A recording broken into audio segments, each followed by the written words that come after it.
Oi, pessoal, tudo bem com vocês? Estamos retomando hoje as narrações dos diálogos platônicos e hoje eu ofereço a vocês a primeira parte do Timeu. Eu resolvi narrar em partes porque esse é um diálogo longo e muito rico em informações. Essa primeira parte é uma introdução e aborda também pela primeira vez na literatura ocidental nada menos do que o tema da Atlântida, o continente Atlântida. Oportunamente narraremos e postaremos as outras partes, e ao final eu devo postar um arquivo longo, completo, para quem prefere uma audição única. Então, espero que gostem e vamos ao texto. Timeu. Sócrates. 2, 3.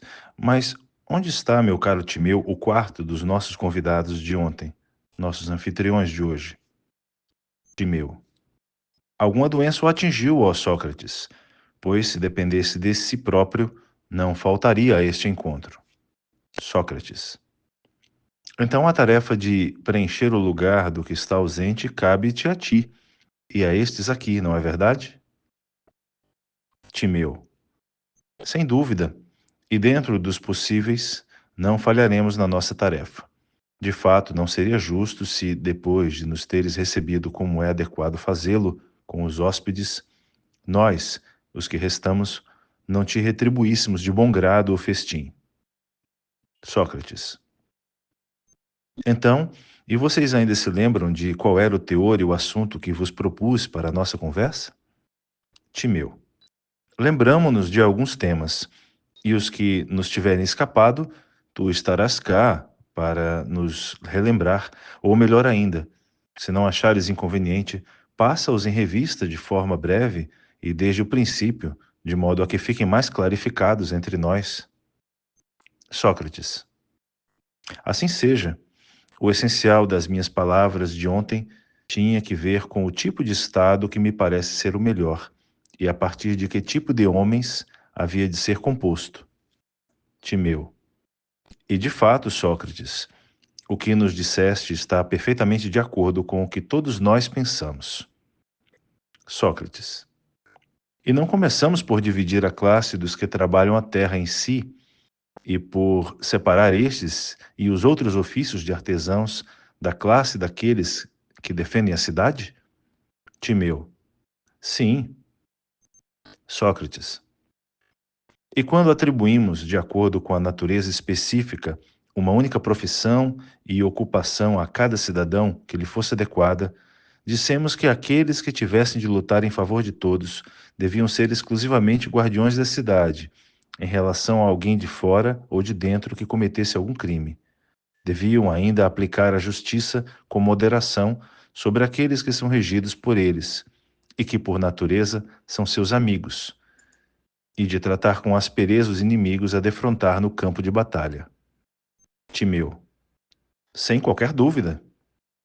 Sócrates. Com efeito, dizíamos, segundo creio, que a natureza da alma dos guardiões devia ser enérgica e ao mesmo tempo particularmente inclinada para a sabedoria, de modo a que conseguissem ser, em igual medida, moderados para uns e ásperos para os outros. Timeu. Sim. Sócrates. E quanto à formação? Não haviam de ter formação no âmbito da ginástica e da música e de todas as matérias adequadas para eles? Timeu. Com certeza. Sócrates. Além disso, foi dito que os homens assim formados não deviam nunca considerar sua pertença nem ouro, nem prata, nem qualquer outro bem. Antes, como guardas, deveriam receber daqueles que protegem um pagamento pela sua guarnição para ser gasto numa vida de partilha e convivência entre si, em permanente exercício da excelência e dispensados do desempenho de outras funções. Timeu. Também isso foi dito desse modo. Sócrates. E no que respeita às mulheres, também mencionamos que a natureza delas devia ser concordante com a dos homens e com a deles harmonizado. Eles deviam ser atribuídas as mesmas funções que a eles na guerra e nos restantes assuntos do dia a dia. Timeu. Também isso se disse desse modo, Sócrates. Sócrates. E no que respeita à procriação, será que o caráter inusitado dessas considerações faz com que seja recordado facilmente, porque estabelecemos que todos os casamentos e os filhos seriam comuns? Deste modo se conseguia que ninguém reconhecesse como seus filhos o engendrado por si, antes que todos considerariam todos como sendo da mesma família, tendo por irmãs e irmãos aqueles que fossem de idade aproximada, por pais ou avós dos pais, os mais velhos, e por filhos gerados pelos filhos, os mais novos? Timeu. Sim, também isto é fácil de relembrar, como dizes. Sócrates. E para que as crianças, na medida do possível, fossem a partida de natureza excelente, lembramos o que tínhamos dito sobre os governantes e as governantes, que deviam celebrar contratos de casamento em segredo por meio de uma espécie de sorteio, para que os piores e os melhores se unissem, separada e respectivamente, com as suas semelhantes, de modo a que não se criasse entre eles qualquer inimizade por causa disso, uma vez convencidos de que o acaso era o motivo de sua união? Timeu. Lembramos. Sócrates. E também que tínhamos dito que deveriam ser criados os filhos dos naturalmente bons, enquanto que os dos piores deveriam ser dispersos pelo resto da cidade, mantidos todos sob a observação durante o seu crescimento, deviam ser trazidos sempre de volta aqueles que se mostrassem dignos de tal e ser remetidos os inaptos para o local de onde aqueles tinham vindo? Timeu. Assim foi. Sócrates. Será que já passamos em revista exatamente o que ontem dissemos, na medida do que se pode recuperar dos assuntos principais, meu caro Timeu? Ou querem regressar ainda a algum dos assuntos de que falamos e que eu tenha deixado para trás? Timeu. De modo algum, pois isto foi exatamente o que dissemos, ó Sócrates.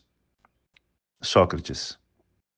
Porventura querem ouvir agora o que diz respeito ao estado que descrevemos e aos sentimentos que eu posso nutrir em relação a ele? Parecem-me ser semelhantes aos de alguém a que, ao contemplar animais belos, representados em pinturas ou efetivamente vivos, mas a descansar, sobrevém o desejo de os ver em movimento e a exercitar, como numa competição, algumas das capacidades que parecem ser próprias dos seus corpos. É isso mesmo que eu sinto em relação à cidade que descrevemos. De fato, com prazer ouviria de alguém o relato sobre as disputas que uma cidade trava, as que ela mantém contra outras cidades, a forma correta como chega à guerra e como, no seu decurso, se apresenta de acordo com a sua educação e formação, não só nas práticas de combate, como também na negociação de tratados com as outras cidades. Reconheço, Crítias e Hermócrates, que eu próprio não serei capaz de elogiar os homens e a cidade convenientemente. E esta minha posição nada tem de surpreendente. Pelo contrário, mantenho a mesma opinião em relação aos poetas antigos e contemporâneos. Não é que eu desconsidere a estirpe dos poetas, mas é perfeitamente evidente que a raça dos imitadores imitará com facilidade e de modo excelente aquilo em que foi educada. Porém, torna-se difícil para qualquer um imitar bem o que não pertence à sua educação, sendo ainda mais difícil se a imitação for feita por meio de palavras. Penso que a casta dos sofistas se destaca por ter muita experiência em vários tipos de discurso e noutras coisas belas. No entanto, tendo em conta que ela vagueia de cidade em cidade e pelas casas, sem dispor de uma morada própria, eu temo que não atinja o que homens simultaneamente filósofos e políticos fazem na guerra e no campo de batalha, por meio de atos e palavras, e como se relacionam entre si a falar e a agir.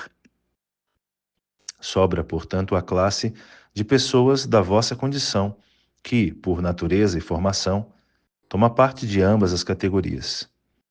É que Timeu, que aqui temos, cidadão de Lócride, a cidade na Itália com melhor organização política, que não fica atrás de nenhum dos outros em riqueza e linhagem, ocupou os mais altos cargos e recebeu as maiores das honras naquela cidade. E, na minha opinião, alcançou o ponto mais alto de toda a filosofia. Suponho que todos nós sabemos que Crítias não é um desconhecedor em qualquer das matérias de que falamos. Além disso, visto que muitos o testemunham, devemos acreditar que Hermócrates, em virtude da sua natureza e formação, é competente em todos estes assuntos. Foi por isso que ontem, quando vocês pediram para discursar sobre o Estado, acedi de bom grado, porque, depois de ter refletido, percebi que ninguém seria mais adequado do que vocês para dar seguimento a esse discurso, se assim quiserem. É que, entre os nossos contemporâneos, vocês são os únicos que, depois de preparar a cidade para uma guerra justificável, podem proporcionar-lhe tudo quanto é conveniente. Uma vez que dissertei sobre o assunto que me tinha sido atribuído a vosso cargo, deixo aquilo a que agora me refiro. Tinham acordado que, depois de terem refletido em conjunto, me seria retribuído por vocês mesmos o banquete de discursos. Aqui estou então preparado para tal, e mais do que ninguém, pronto para recebê-los. Hermócrates. De fato, Sócrates, tal como disse Timeu, nem faltará boa vontade, nem haverá qualquer motivo a impedir que tal se cumpra. De igual modo, também nós ontem, logo depois de nos termos retirado daqui e chegado à casa de Crítias, o nosso anfitrião, e ainda antes disso, enquanto percorríamos o caminho, fazíamos observações sobre isto mesmo. Este contou-nos uma história de antiga tradição. Conta agora também a Sócrates, ó Crítias, para que ele considere se é adequada ou desadequada ao fim em vista. Crítias. Falo-ei, se igualmente parecer bem a Timeu, o nosso terceiro conviva. Timeu. Parece-me bem, pois. Crítias. Escuta então, Sócrates, uma história deveras ímpar e contudo absolutamente verdadeira, como uma vez contou Solon, o mais sábio de entre os 7 sábios, que era familiar e muito amigo do meu bisavô Drópidas, tal como ele afirma com frequência na sua obra poética. Contou-a a Crítias, nosso avô, que já velho, nos narrava de memória que grandes e admiráveis feitos dos tempos antigos desta cidade, que tinham sido esquecidos, graças ao tempo e à destruição da humanidade. E a mais grandiosa de todas, seria conveniente que tadéssemos a conhecer agora, para te oferecer um agradecimento e, ao mesmo tempo, em jeito de hino, para elogiar neste louvor a deusa, de forma justa e autêntica no dia da sua festa. Sócrates.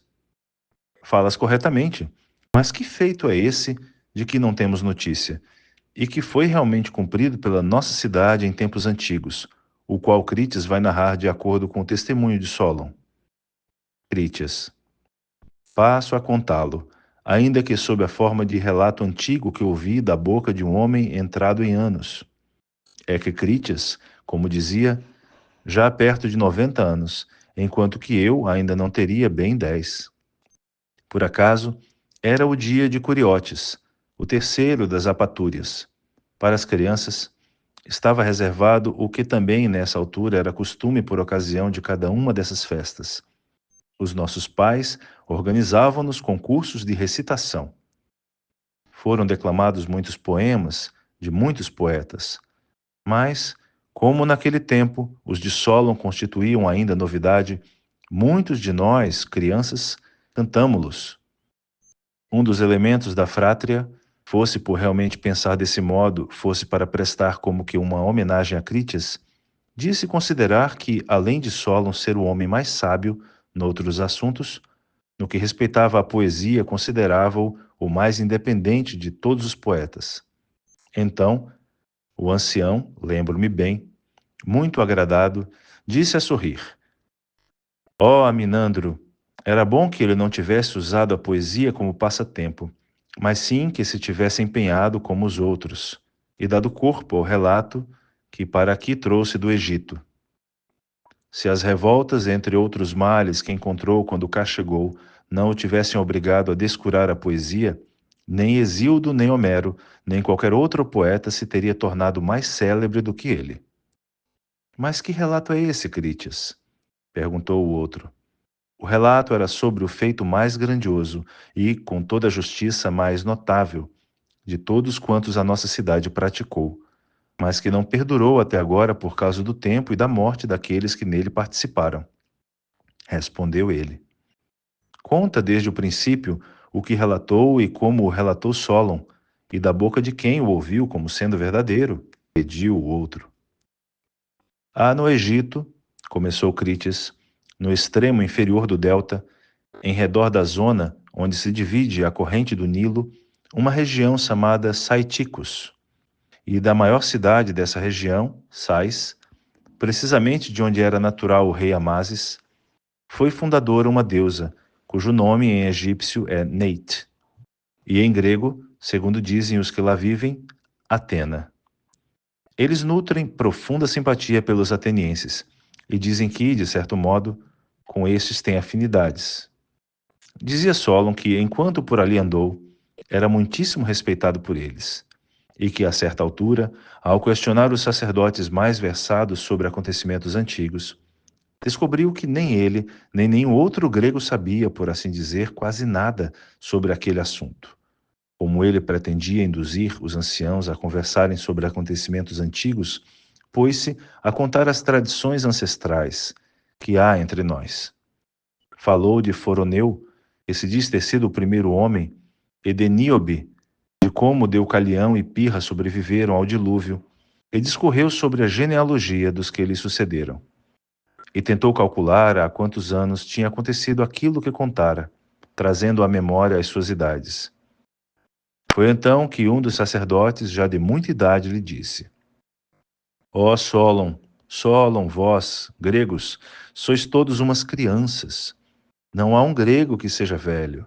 Ouvindo tais palavras, Solon indagou: O que queres dizer com isso? Quanto à alma, sois todos novos, disse ele. É que nela não tendes nenhuma crença antiga transmitida pela tradição, nem nenhum saber encanecido pelo tempo. A causa exata é a seguinte: muitas foram as destruições que a humanidade sofreu, e muitas mais haverá, as maiores pelo fogo e pela água, mas também outras menores, por outras causas incontáveis. Tomemos um exemplo, como o de Faeonte, filho de Hélios, que um dia atrelou o carro do pai, mas por não ser capaz de seguir a rota do pai, lançou o fogo sobre a terra, e ele próprio morreu fulminado. Isto é contado sob a forma de um mito, pois a verdade é que os corpos que no céu giram à volta da terra sofrem uma variação, e, de muito em muito tempo, sobrevém a destruição na terra por causa do excesso de fogo. Nessa altura, aqueles que vivem nas montanhas e em locais elevados e secos morrem em maior número do que os que vivem junto de rios ou do mar. Quanto a nós, é o Nilo, nosso Salvador também, em outras ocasiões, que nos livra de tais apuros com as suas cheias. Por outro lado, sempre que os deuses provocam um dilúvio para purificar a terra com água, são os boieiros e os pastores que ficam a salvo nas montanhas, enquanto que os que vivem, vós, nas cidades, são arrastados para o mar pelos rios. Mas aqui nesta terra, nem num caso nem no outro, as águas correm pelos nossos campos, mas pelo contrário, irrompem naturalmente do fundo da terra. Daí que seja este o motivo pelo qual se diz que as tradições mais antigas se conservam nesta região. Em boa verdade, em todos os locais onde nem o frio gélido, nem o calor ardente perturbam, aí está sempre em maior ou menor número a raça humana. Assim, desde tempos remotos, que de tudo quanto se passa na vossa terra, aqui ou em qualquer outro local, de que nós tomemos conhecimento pelo que ouvimos dizer, se porventura se tratar de qualquer coisa de belo, grandioso ou de qualquer outra natureza, isso fica gravado nos nossos templos e mantém-se conservado.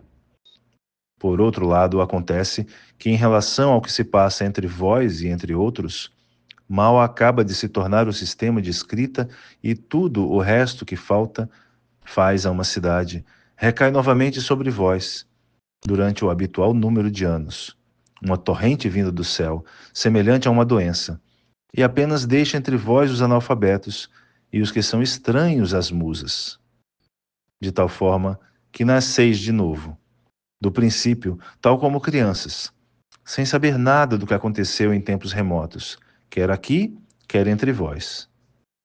Em todo caso, ó Solon, as genealogias sobre as figuras de que acabas de nos falar diferem em pouco dos contos para crianças, pois eles recuperam apenas um único dilúvio na Terra, ao passo que houve muitos antes desse. Mas, além disso, vós não sabeis que foi na vossa região que apareceu a mais bela e grandiosa casta de homens, da qual descendes tu e toda a cidade que é agora vossa, por ter restado desse tempo uma pequena semente. É que vós perdestes a memória, pois morreram os sobreviventes sem terem legado o seu depoimento à escrita durante muitas gerações. E de fato, ó Solon, na época anterior à maior destruição causada pela água, a cidade que agora é dos atenienses era a mais brava na guerra e incomparavelmente a mais bem governada em todos os aspectos. Dizem que deu origem aos mais belos feitos e às mais belas instituições políticas de entre todas as que debaixo do céu obtivemos notícia. Solon disse ter ficado surpreendido pelo que tinha ouvido e absolutamente desejoso de pedir aos sacerdotes que discorressem com pormenor e exatidão sobre tudo o que soubessem acerca dos seus concidadãos de outrora. Então o sacerdote respondeu o seguinte: É sem reserva alguma que tu contarei, ó Solon, por consideração a ti e à vossa cidade, e acima de tudo por gratidão à deusa, a quem coube em sorte a vossa cidade e também esta que ela criou e educou. Primeiro a vossa, 1000 anos antes da nossa, depois de ter recebido de Géia e de Hefesto a semente onde vós nascestes, e depois esta aqui. Segundo os números gravados nos escritos sagrados, a nossa cidade foi organizada há 8000 anos. Portanto, vou falar-te brevemente sobre as leis dos cidadãos que viveram há 9000 anos e também do mais nobre dos feitos que levaram a cabo. Posteriormente, discorreremos sobre os pormenores referentes a todas estas questões e, em seguida, com vagar, pegaremos nós próprios textos. Quanto às leis, observa-as à luz daqui, pois encontrarás cá muitos exemplos de leis que vigoravam naquele tempo entre vós, em primeiro lugar. A classe dos sacerdotes está separada, à parte das outras. Em seguida, no que respeita aos artesãos, a cada um cabe uma função, sem que se misturem umas com as outras. Umas aos pastores, outras aos caçadores e outras aos agricultores. Já a classe dos guerreiros, conforme reparaste, está separada de todas as outras classes, estando obrigados por lei a não se dedicarem a nada mais do que diz respeito à guerra. Além disso, em relação ao seu armamento, fomos nós os primeiros na Ásia a equipá-los com escudos e lanças. É que a deusa o ensinou, tal como a vós, que fostes os primeiros a fazê-lo nessa região. Vês também quão diligente foi a nossa lei no que diz respeito à sabedoria, e desde o princípio estabeleceu harmoniosamente a ordem das coisas, pois tudo descobriu a partir dos deuses em favor da ação humana, incluindo a arte da divinação e a medicina em benefício da saúde, e adquiriu todos os outros saberes que derivam daqueles. Toda esta ordem e sistematização partilhou a deusa convosco nesse tempo, e fixou-vos uma pátria, antes de o fazer a outros, por aí ter identificado um equilíbrio de estações que haveria de dar origem aos homens mais inteligentes.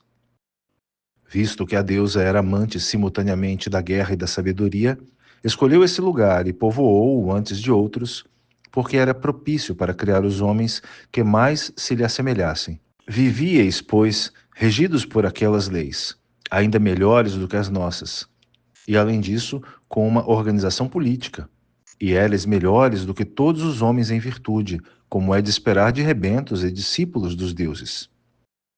Muitos e grandes foram os feitos da vossa cidade, que são motivo de admiração nos registros que deles aqui ficaram. Mas, entre todos eles, destaca-se um em grandeza e beleza. Os nossos escritos referem como a vossa cidade um dia extinguiu uma potência que marchava insolente em toda a Europa e na Ásia, depois de ter partido do Oceano Atlântico. Em tempos, este mar podia ser atravessado, pois havia uma ilha junto ao estreito a que vós chamais Colunas de Héracles. Como vós dizeis, ilha essa que era maior do que a Líbia e a Ásia juntas, a partir da qual havia um acesso para os homens daquele tempo irem às outras ilhas. E destas ilhas iam diretamente para todo o território continental que se encontrava diante delas e rodeava o verdadeiro oceano. De fato, aquilo que está aquém do estreito de que falamos parece um porto com uma entrada apertada. No lado de lá é que está o verdadeiro mar, e é a terra que o rodeia por completo que deve ser chamada, com absoluta exatidão, continente. Nesta ilha, a Atlântida, havia uma enorme confederação de reis com uma autoridade admirável que dominava toda a ilha, bem como várias outras ilhas e algumas partes do continente. Além desses, dominavam ainda alguns locais, aquém da desembocadura, desde a Líbia ao Egito e na Europa até a Tirrênia. Esta potência tentou, toda unida, escravizar com uma só ofensiva toda a vossa região, a nossa e também todos os locais aquém do estreito. Foi nessa altura, ó Solon, que pela valentia e pela força se revelou a todos os homens o poderio da vossa cidade, pois sobrepôs-se a todos em coragem e nas artes da guerra, quando liderou o exército grego, e depois, quando foi deixado à sua própria mercê por força da resistência dos outros povos e correu riscos extremos. Mas veio a erigir o monumento da vitória ao dominar quem nos atacava. Impediu que escravizassem, entre outros, quem nunca tinha sido escravizado, bem como todos os que habitavam aquém das colunas de Héracles, e libertou-os a todos sem qualquer reserva.